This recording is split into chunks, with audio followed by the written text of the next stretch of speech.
오늘 마이뉴스는 뭐 가지고 오셨어요? 카카오톡에 대한 감청 재개와 관련된 얘기를 준비를 했습니다. 카카오가 검찰의 감청영장 불응 방침을 1년 만에 철회를 했죠. 예. 그래서 이를 두고 카카오가 백기투항을 했다. 검찰에 굴복했다. 또 사이버 망명을 해야 하냐 뭐 이런 얘기들이 들리는데 감청 전문가들은 또 뭐 나름대로 카카오의 행동에 대해서 예. 감청영장에 불응하면서 비밀 대화방도 만들었고 또 단체 카톡방 익명 처리를 관철시킨 것은 개인의 프라이버시에 대해서 의식적으로 뭔가 하려고 노력한 최초의 기업이다. 이런 평가가 나오기도 해요. 그렇죠. 그래서 카카오는 왜 검찰의 요구를 받아들여야만 했을까? 이렇게 주제를 정해봤습니다. 아마 이 뉴스가 지금 어제 바로 나온 뉴스죠. 카카오가 감청 요구를 수용하기로 했다. 그제 뉴스입니까? 대검 국감에서 나왔던 얘기죠. 그래서 아직 잘 모르시는 분들도 계실 거예요. 네. 그러니까 이제부터는 감청 영장 나오면 바로 그 카카오톡 대화 내용을 제공하겠다 검찰에 이렇게 얘기를 한 겁니까? 정리하자면? 일단은 이제 검찰총장이 밝힌 바로는 예. 현재는 양 기관이 원만하게 실무적으로 다 협의가 돼서 제대로 집행을 할 수 있는 방법을 도출했다 이렇게 밝혔는데요. 이게 이제 지난해 10월에 그 이서구 다음 카카오 대표가 당시에 감청영장에 대해 10월 7일부터 집행에 응하지 않고 있으며 향후에도 응하지 않을 계획이다. 이렇게 밝혔는데 그랬었죠. 이렇게 이제 뒤집어진 거죠. 1년 만에 불응방침 철회. 예. 그래서 이제 이걸 두고 결국은 무릎 꿇었구나. 굴복했구나. 그래서 이게 이제 20여 개 시민사회단체가 모인 사이버 사찰 긴급행동은 어제 이게 카카오와 정보수사기관의 야합이다 이렇게 얘기를 했고요. 예. 국회 법사위원장인 이상민 의원은 사정기관의 압력에 카카오가 굴복한 것이다 이렇게 얘기를 했고 박경신 전 방송통신심의위원이었죠. 문제가 있다 이렇게 얘기를 하더라고요. 정말로 굴복한 게 맞는 겁니까? 굴복했다고 뭐 보는 쪽의 얘기들이 많은 건 사실이고요. 예. 이게 이제 왜 굴복으로 보내 하면은 카카오가 버티면서 사실은 온갖 압력 압박을 다 받아왔잖아요. 그렇죠. 이게 어느 정도 압박이 심했냐. 작년 10월에 이서구 대표가 검찰의 감청영장 집행에 협조하지 않기로 했다면서 실정법 위반이라면은 제가 책임을 지겠다 이렇게 얘기를 했단 말입니다. 그렇게까지 얘기했어요. 그렇게 하니까 두 달 뒤에 이제 이 대표가 불법 승인 동영상 유포를 방조했다는 혐의로 경찰에 소환돼 조사를 받았고 검찰 조사도 받았어요. 예.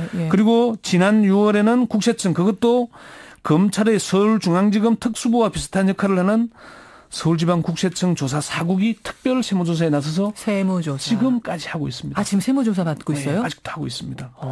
그리고 몇 달째 받고 있는 겁니까? 4개월째 가죠. 카카오가. 그리고 다음 카카오 합병 과정에서 내부 정보를 활용해 시세 차익을 챙긴 혐의로 임직원들이 사법 처리됐고 김범수 이사회 의장의 개인 비리에 대해 조사 중이라는 언론 보도도 나오고. 그렇습니까? 그러니까 카카오 사정을 잘 아는 한 관계자는 기업으로서 권력기관과 유력 언론들이 그렇게 몰아붙이는데 감청 중단 상황을 계속 유지하기는 어려울 것이다. 예. 그럼 혹시 쭉 취재하는 과정에서 이건 굴복이 아니다.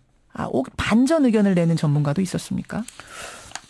예, 뭐 전문가 입장에서는 이제 이게 굴복이라고 하기보다는 이제 한 단계 정도 좀 약간 좀 반쯤 물러선 게 아닌가 그런 얘기를 한 전문가가 있었습니다. 이게 그 오기령 교수가 한 얘기인데 다른 기업들은 뭐 이 정도도 하지 않고 그냥 달라는 대로 다 주고 있는데 카카오는 1년 동안이나 버텼고 1년 동안에 또 그리고 비밀 대화방도 만들었고 또 단체 카톡방에도 50명까지긴 하지만은 익명으로 처리하기로 했고 나름대로 진일보한 노력을 했다. 그렇게. 어떤 기업도 하지 않았는데 예. 기업이 이윤만 챙기면 되는데 프라이버시 보호를 위해서 이렇게 노력한 데 대해서는 평가하고 싶다.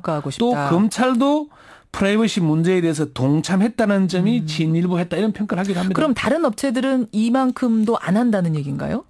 달라면 달라는 대로 다 준다는 얘기죠. 그래요. 그러니까 그제 검찰 관계자에게 그럼 이 카카오와 합의한 게 다른 업체도 적용이 되냐 이렇게 물었더니 카카오와 업무 협의를 한 것인데 다른 업체는 잘 협조하는데 왜 적용하겠냐. 다른 업체는 이미 다 잘 주고 있는데. 네, 그렇게 얘기를 했습니다.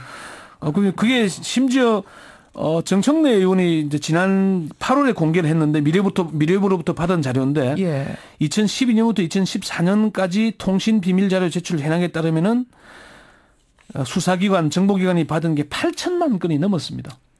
8천 건이 아니라 8천만 건이요? 하루에 7만 5천여 건 정도 되는 상황. 엄청나네요. 그러니까 이게 거의 개인의 사생활에 노출돼 있다 이렇게 보는 게 맞을 겁니다. 물론 어떤 예. 범죄를 위해서 반드시 필요하면 그건 요청을 해야 되는데 네. 8천만 건이나 되는 게 다 그렇게 범죄랑 직결되는 핵심 증거일까? 이 부분은 좀 의심스럽다는 거죠. 검찰, 경찰, 국가정보원, 군수사기관들이 요청하면 준 자료가 그 정도라는 얘기죠.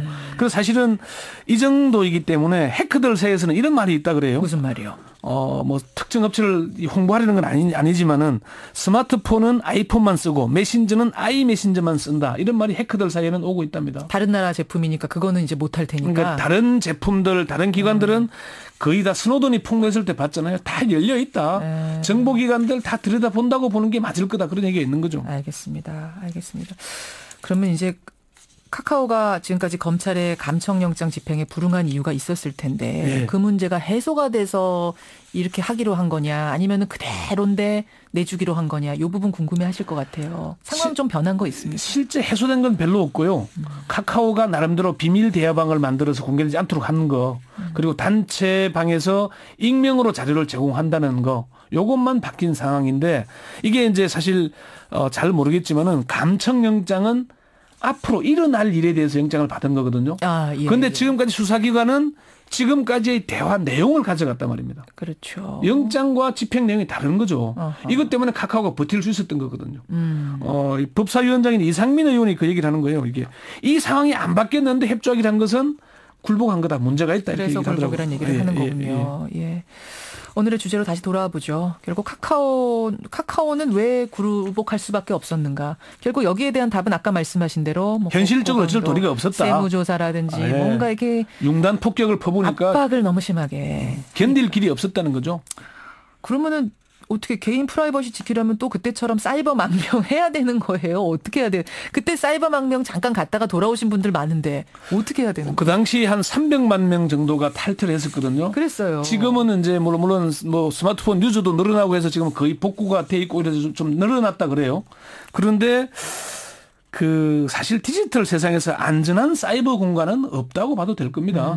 조지 오웰의 빅브라더들이 다 지켜보고 있습니다. 개인이 사용하는 김현정 앵커도 집에서 나와서부터 회사에 오기까지의 CCTV, 개인 전화기, 신용카드 다 드러나 있잖아요, 사실은. 무서워요, 정말. 오기령 교수는 쉽게 얘기해서 마음만 먹으면 어떤 방식으로든 다 할 수 있다.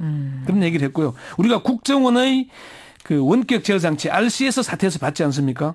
수사기관이나 정보기관이 감청영장도 없이 불법으로 개인의 이제 프라이버시를 침해하는 게 문제죠. 그러니까 감청 영장이라도 내고 뭐 기록이라도 남기고 달라고 하면 모르겠는데 아예 그냥 직접 가는 경우도 있다는 2013년 카카오가 감청 영장 받은 게 86건입니다. 예. 일반 국민들은 사실 크게 관련이 없다는 얘기입니다. 그러네요. 너무 겁먹을 게 아니지만은 문제는 우리가 개인 프라이버시 문제에 대해서는 수사기관, 법원, 국민 개개인들이 높은 인식을 가져야 이게 제도적 정책적으로 바뀌게 된다는 겁니다. 관심 많이 가져야겠습니다. 이 뉴스.